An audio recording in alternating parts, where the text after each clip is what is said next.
자, 우리 폴 연구소? K폴 정치연구소. K폴 정치연구소를 하는. K폴 정치연구소를 열어가지고 당대표 때 나갔을 때 여러 가지 공약과 정책을 내놨잖아요. 그것들을 이제 발전시켜가지고서 계속 제가 이제 정치 공약을 또 정책을 내놓고 있는데, 하나 예를 들자면 제가 이제 대법관 변호사 개혁 금지, 그다음에 전관예우 철폐를 위해서 판검사 시험과 변호사 시험의 분리, 그다음에 이제 상속세가 우리가 문제가 있거든요. 그 문제 있어. 상속세 폐지 및 축소, 폐지해야 돼. 이런 것도 있고, 그다음에 저는 또 제가 획기적인 게 뭐냐면, 우리나라에 이제 지금 도, 시, 군 뭐 이렇게 돼 있잖아요. 그런데 이 도라고 하는 게 원래 고려시대 생긴 거예요. 그 조선을 거쳐서 쭉 오는 거 아닙니까? 예를 들어서 충청도 하면 충주와 청주를 합쳐가지고 충청도가 되는 거고, 경상도는 경주와 상주 이렇게 된 거예요. 근데 옛날하고 이제 안 맞잖아요. 그다음에 이게 지역 감정의 원상이 되잖아요. 그래서 일본은 48개 현과, 일본에 계셨으니까 이제 박사님 잘 아시겠지만, 그다음에 현과 시로 돼 있거든요. 그래서 우리나라도 이 도를 없애고 행정구역을 개편하자. 전면 개편하는 겁니다. 그래서 제가 생각하는 건 부와 시로, 그러니까 이제 22개의 부, 그리고 서울시와 같은 시, 이렇게 이제 개편을 하자는 제 공약이 있습니다. 하여튼 등등 이런 것들을 이제 연구하고 있는데요. 그러니까 저는 이렇게 계속해서 이제 정치 공약, 정책을 갖다가 계속 연구하고 있는데, 준석이는 계속해서 건달짓만 하고 있죠. 하여튼 그리고 이재명이도 뭐 지금 당대표라고 하지만 어떤 정책을 내놨는지 생각해보는 게 없어요. 이재명이 8월 초에 소환될 거다. 8월 말에 구속될 거다. 이런 시나리오가 있는데 어떻게 보여요? 저는 확실하다고 생각합니다. 확실하다. 이번에 확실히 구속된다. 왜 그러냐? 뭐 그냥 연합법으로 얘기하죠. 결론부터 얘기하면. 민주당 국회의원들의 31명이 이 불체포 특권 포기 각서를 썼거든요. 썼지, 그때. 31명입니다. 자기 이름으로 썼어. 자기 이름 썼습니다. 그럼 따져보자고요. 지금 국민의힘 국회의원이 112명입니다. 거기다가 정의당이 6명입니다. 그다음 시대전환 1명. 그다음에 이 31명을 더하면 150명이 됩니다.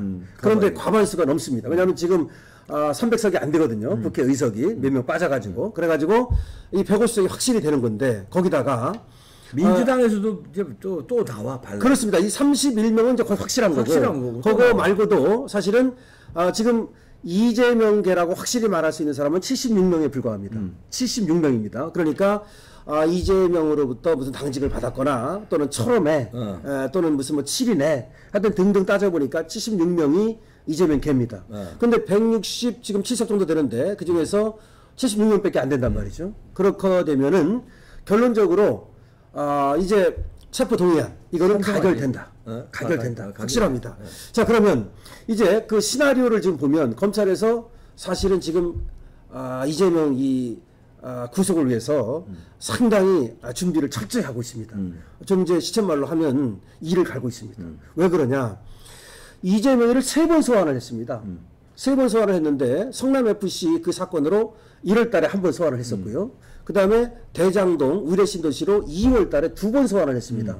그러니까 성남지청에서 1번 소환했던 거, 그리고 이 대장동하고 의뢰로가 이 서울중앙지검에서 2번을 소환을 했는데 3번을 소환했던 겁니다. 소환을 3번 하고 나서 이 성남FC 건과 그리고 대장동 건을 합쳐가지고 엮어가지고서 2월 달에 구속영장을 쳤던 겁니다. 그랬는데 그 구속영장이 쟤들이 불체포 특권 그것 때문에 막혀버린 겁니다. 아슬아슬하게 막혔죠. 아슬아슬하게. 그 당시 약 139명은 그래도 이제 이게 동의를 했는데 과반수를 넘지 못했죠. 그래서 한 뭐 10여 표 차이, 뭐 그 정도 좀 안 됩니다만 그 정도 차이로 아슬아슬하게 이재명이 살아남은 겁니다. 자, 그런데 지금 얘기한 것처럼 지금은 살아남기가 어렵다. 지금 이 체포 동의안이 가면 가결이 될 것이다. 이렇게 보는 거고, 그러면 이번에 이제 뭐 갖고 이제 다시 이제 영장을 치느냐? 저번에 성남 FC 건하고 대장동 건이었는데, 이번에는 백현동 건, 그 백현동 건하고 그리고 대북 송금 건입니다. 그런데 백현동 건을 좀 보면 이 백현동이 바로 한국식품연구원 부지만 하는 거예요. 거기에다가 총 4단계 사양해가지고 그래서 옹벽 아파트 지은 거, 요걸 말하는 건데, 이 조사가 끝났습니다. 요거는 이재명만 부르면 됩니다. 요번 30일 날 정진상을 불렀습니다. 정진상을 불렀는데, 이 정진상이가 김인섭의 로비 창구였습니다. 정진상이가. 그리고 2015년 그 당시에 이재명 성남시의 정책실장이었습니다. 그러니까 이재명의 직접적인 그런 어떤 밑에 있던 사람이었고, 그리고 김인섭이는 뭐 다 아시는 대로 2006년 당시에 이재명의 선거대책본부장에 본부장을 했던 자입니다. 그리고 허가 받는데 인허가에 아주 결정적인 역할을 했던 사람이죠. 그리고 이제 김인섭이가 돈을 이제 200억을 요구했다는 사람이 정바울입니다. 아시아 디벨로퍼 회장이라고 하는. 근데 정바울이가 이 김인섭 사건의 재판에 나와가지고 증언을 했어요. 그래가지고 김인섭이한테 200억을 주기로 했었는데 그 중에 100억은 이재명하고 정진상한테 가는 것을 알고 있다. 이렇게 얘기를 했고, 그리고 김인섭이도 사실은 이 정바울의 얘기와 같은 얘기를 한 것으로 지금 드러나고 있습니다. 그렇게 되면은 정진상에도 불러서 조사를 했으니까 나머지 딱 한 사람은 이재명입니다. 그래서 이재명을 이제 부른다. 8월 초에 진짜 부른다. 이런 얘기고요. 요거는 이제 어디서 수사하는 거냐면은 지금 수원지검에서 수사하고 있는 거죠. 지금 아니 요게 지금 요거는 백현동, 요거는 서울중앙지검에서 수사하고 있는 겁니다. 백현동은. 그리고 이제 수원지검에서 수사하고 있는 것이 바로 대북송금. 요거 대북송금이 이제 수원지검에서 수사를 하고 있는 건데, 요거와 관련해서도 지금 김용을 불렀습니다. 26일 날. 김용을 불렀고, 이제 나머지 한 사람이 정진상하고 이재명입니다.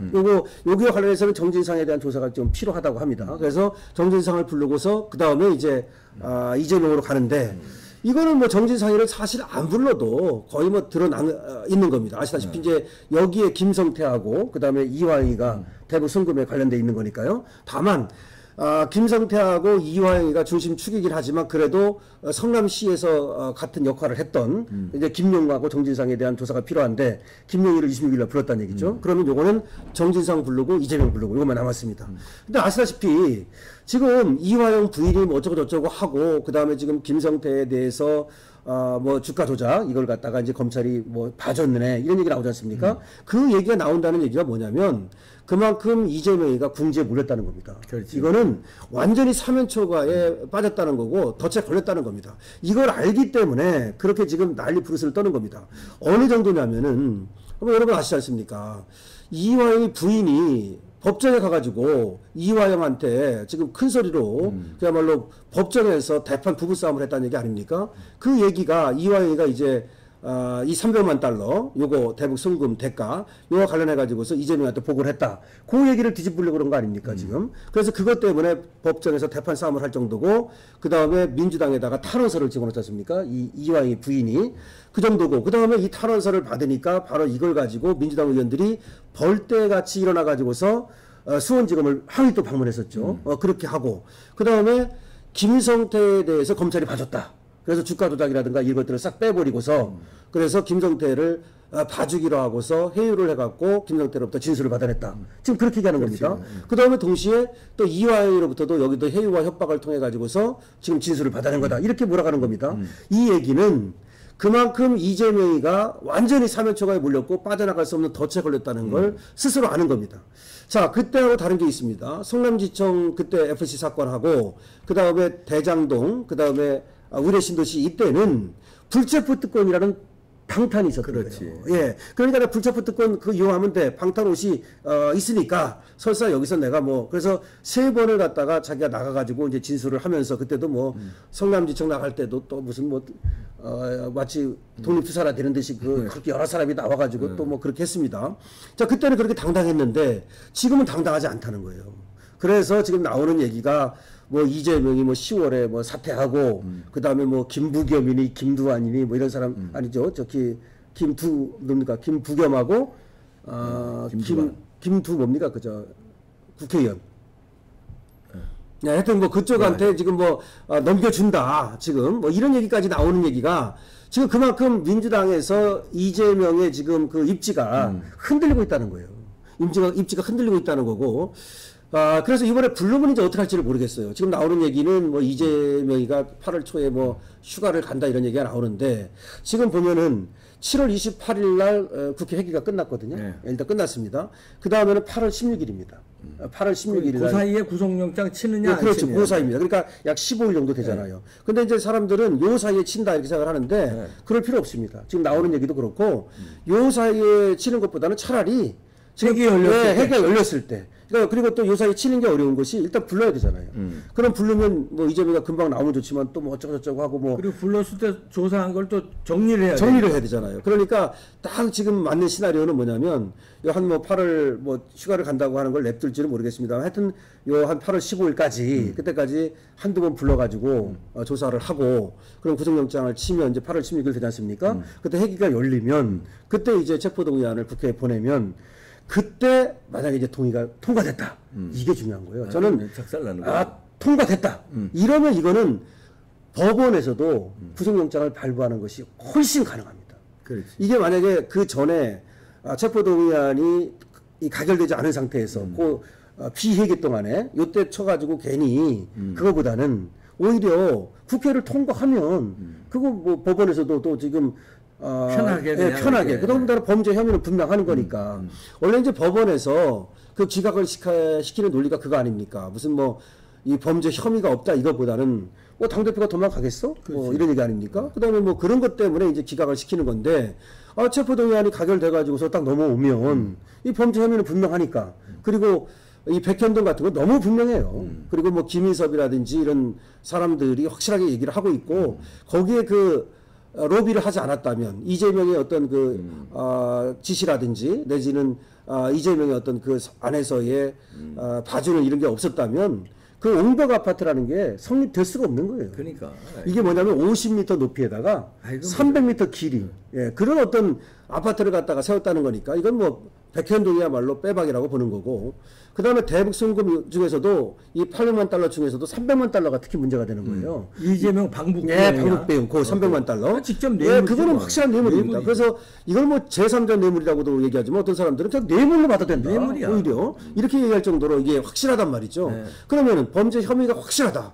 이렇게 되면은 국회에서 가결만 되면 법원에서 구속영장 떨어지는 건 저는 100%라고 봅니다. 이건 99.9%가 아니라 100%다. 100%. 그러면 이재명이가 참 끈질기게 어떻게 보면 이제까지 이렇게 버텨왔는데 이번 8월이 정말 이재명이가 완전히 정치계에서 사라지는 저는 그리고 만약에 여기서 구속이 되면 어떤 사람은 이재명이가 상당히 또 그 어떤 그 아메바처럼 또 이렇게 또 살아나는 그런 어떤 그 생명력이 있기 때문에 옥중 뭐 공천 뭐 이런 얘기 하는데 사실은 뭐 그렇게 하려고 할지 모르겠지만 영향력이 확실히 줄어들 걸로 봐요. 지금 뭐 벌써 31명이 또 31명뿐만 아니라 아까 76명 빼놓고는 거의 다 지금 이재명 쪽이 아니라는 얘기가 있습니다. 정치계에서 사라진다. 그래서 이재명이 근데 사라지게 되면은 민주당도 사실은 분열될 가능성이 있습니다. 핵분열될 가능성이 있고 그래가지고 이제 금태섭이나 양양자 같은 사람들이 신당 그걸 노리고 지금 신당을 만들었다는 설이 파다하거든요. 그러니까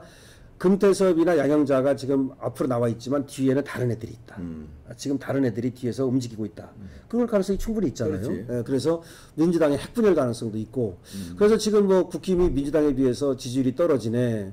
윤통의 지지율이 뭐 아직까지도 40%를 못 넘었네 이런 말이 있지만 근데 민주당 지지율이 지금 아주 최악이야.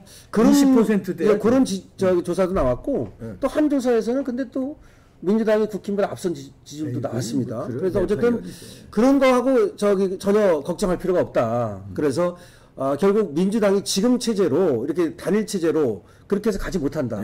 그대로 가도 별거 아닌데 지금 민주당이 오합지졸 질의멸렬할 것이다 이런 얘기가 나오고요.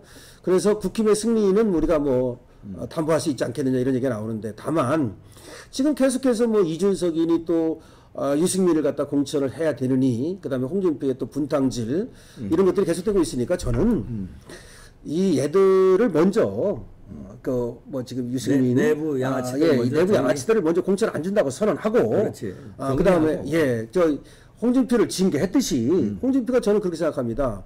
이거 저번에는 징계를 받아들이는 듯한 그런 뉘앙스를 취하다가 결국은 또 대들고 나온 거거든요.